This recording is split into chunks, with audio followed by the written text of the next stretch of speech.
BCCI সিলেক্টরদেরকে 10-এ 10 rating দিলেন former cricketer Harbhajan Singh.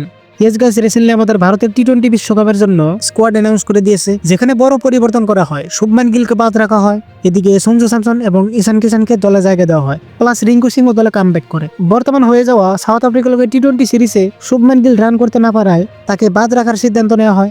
Gill বাদ পড়ায় সঞ্জু স্যামসন আবার ওপেনিংয়ে ফিরে, যে জায়গাটি তিনি এবারের এশিয়া কাপের আগে হারিয়েছিলেন। পরে স্যামসন ওপেন করলে ভারতের দরকার ছিল এমন একজন ব্যাকআপ উইকেট কিপার যিনি ওপেনও করতে পারে, আর সেই কারণে দলে জায়গা দেওয়া হয়েছে ঈশান কিষানকে। যেটা নিয়ে হরভজন সিং বলেন, আমার পক্ষ থেকে 10-এর মধ্যে 10। এই নির্বাচনের জন্য আমি অজিত আগারকার আর ম্যানেজমেন্টকে পুরো ফুল মার্কস দিতে চাই। তারপর এটা নিয়ে অজিত আগারকারও জানিয়ে দিয়েছে যে বেশিরভাগ সিদ্ধান্ত নেওয়া হয়েছে দলের কম্বিনেশন ঠিক রাখার জন্য, এখানে ব্যক্তিগত পছন্দের ভিত্তিতে নয়। হরভজন সিং আরো বলেন যে শুভমান গিল সুযোগ না পাওয়ায় মন খারাপ হওয়াটাই স্বাভাবিক, কিন্তু এটা সঠিক সিদ্ধান্ত। এটা শেষ নয়, আগেও এমন হয়েছে যখন টিম কম্বিনেশনকে প্রাধান্য দেওয়া হয়েছিল। অজিত আগারকার ও ক্যাপ্টেন সূর্যকুমার যাদব যেভাবে দলকে সেট করতে চাইছেন সেটাই সবচেয়ে গুরুত্বপূর্ণ। তিনি আরো যোগ করেন যে রিঙ্কু সিং দলে আছে, এটা থেকে আমি খুবই খুশি, আর ঈশান কিষানও ফিরেছে।